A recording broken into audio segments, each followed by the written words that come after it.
The foreign exchange market, with a daily turnover of $8 trillion, is the ultimate measure of the relative economic prospects of nations.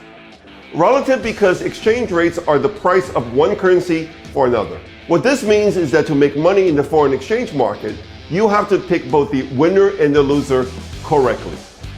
As the first half of 2023 draws to a close, which were the best performing currencies in the world? And what do they tell us about the changing fortunes of different countries in a polarizing world? You might be surprised by the answers.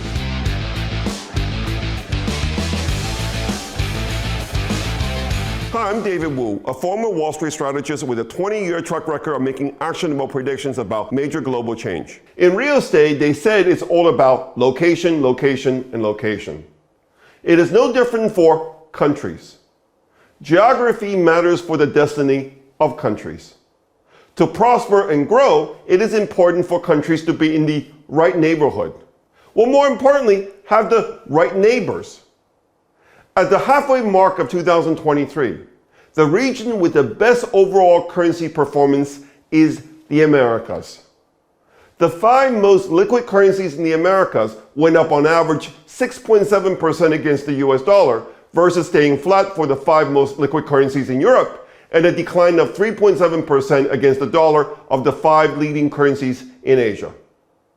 The currencies in the Americas did so well that they took the top 3 spots in the ranking of the 20 major global currencies. This is the first time ever that the Mexican peso, the Brazilian real, and the Chilean peso were the world's top currency performers at the same time. The strong performance of these currencies is the result of many factors, but geography is a common theme. Geography means that they're insulated from the global polarizing forces. These countries could not be further away from the war in Ukraine. As a result, the war has had little impact on their economies. Conflicts are expensive, and Latin America as a whole has refused to get involved in the Ukraine war. Mexico and Brazil have not given in to pressure to supply arms to Ukraine. Taking a neutral position in the war and being far away from the conflict means that Latin American countries don't have to be sucked into the expensive global arms race. Instead of spending money on new fighter jets, they can build new schools and new hospitals. These countries also have the advantage of being far away from China, but closer to the US. The de-risking or decoupling between the US and China has proved to be a boon for these countries. This is most obvious for Mexico, that has become a major destination for friendshoring of production of American firms. This is probably why Mexico's export in the 3 months to February grew 8%, while China's export fell 8%. What's more, direct foreign investments into China are declining, while FDI into Mexico are surging.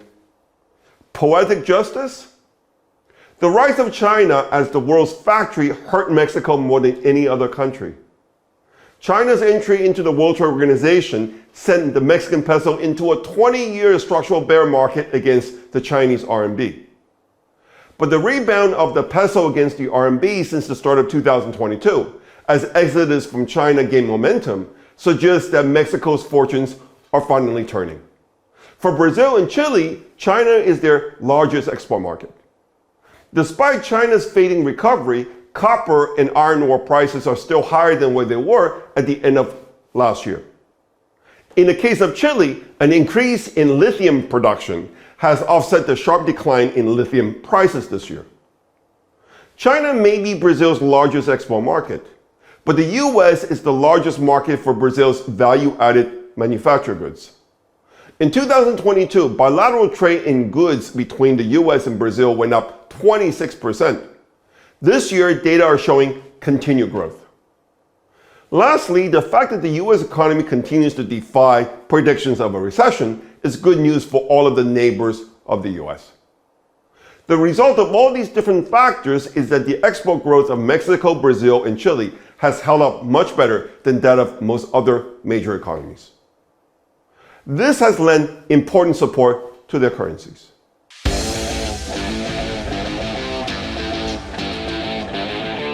Another reason for the strong currency performance of Mexico, Brazil, and Chile is the fact that their real interest rates are very high.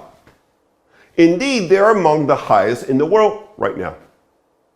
High real interest rates have made their currencies attractive, for the same reason that low and negative real interest rates have made the Turkish lira and the Argentinian peso the worst performing currencies in the world so far this year. But surely high real interest rates are a burden for the economy. In a recent video, I talked about the fact that many developing countries have done a better job than their developed counterparts in dealing with the global inflation shocks of the past 3 years. Brazil started raising rates already in the beginning of 2021, with Mexico just behind. Chile didn't get going until 2022, but once it started raising rates, it never looked back. In my view, the central banks of these countries were ahead of the Federal Reserve, the European Central Bank, and definitely the Bank of England in recognizing the risk of inflation shocks becoming entrenched. This likely is a reflection of the history of these countries. The Central Bank of Chile has an inflation mandate, and the governor recently warned a constitutional drafting committee that adding a full employment mandate could conflict with price stability. I think she's right. The main mandate of the Central Bank of Mexico is to maintain the stability of the purchasing power of its currency. It has an inflation target of 3% and has been reluctant to cut interest rates without inflation moving back into the 2 to 4% tolerance band. The primary mandate of the Central Bank of Brazil is also to ensure the stability of the currency's purchasing power. Importantly, in 2021, Brazilian Congress granted technical, operational, administrative, and financial autonomy to the Central Bank of Brazil. This independence should give the central bank even more autonomy in the pursuit of low inflation. With globalization giving way to decoupling, the forces of disinflation are in open retreat. In a way, the monetary policy settings of Brazil, Mexico, and Chile mean that they're well positioned to deal with a higher inflationary global environment. This is no doubt a positive for their currencies.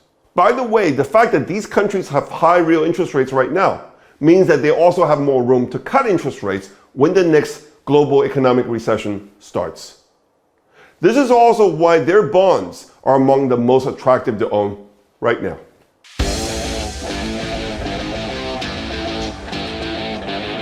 The biggest problem facing the Latin American economies is their relatively low productivity and low productivity growth. In this respect, it is a positive development that the relationship between these countries and China is no longer solely about commodities. China has become a major source of direct foreign investments for Latin America. Chinese money has been funding energy and infrastructure projects like roads, ports, and highways. China is funding renewable energy projects, including Chile's Punta Sierra wind farm. But even more important is the fact that China has become a source of affordable technologies. Huawei, banned in the US, helped Mexico's government build the largest public Wi-Fi network in Latin America. Last year, Huawei launched a 2-year 5G city pilot project in Curitiba, Brazil. Huawei is building cloud centers in Mexico, Brazil, and Chile.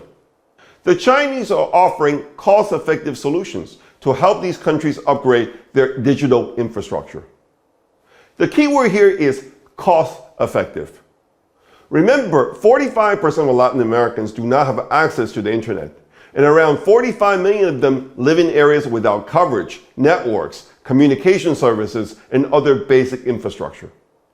Investment in connectivity will be critical to raise productivity growth, bridging the digital divide, and reducing inequalities. A recent study shows that a 10% increase in mobile internet penetration has the potential to increase GDP by 1.2%, while a 10% increase in a country's digitalization can generate 1.9% in GDP growth. The Chinese have realized that the only way they can beat Washington's containment strategy is by making friends with the global south, by sharing their economic model, including technologies, with the developing world. Whether this will prove to be the right strategy for China, it is meanwhile helping Latin American economies to have a shot at leveling the technological playing field with a global north.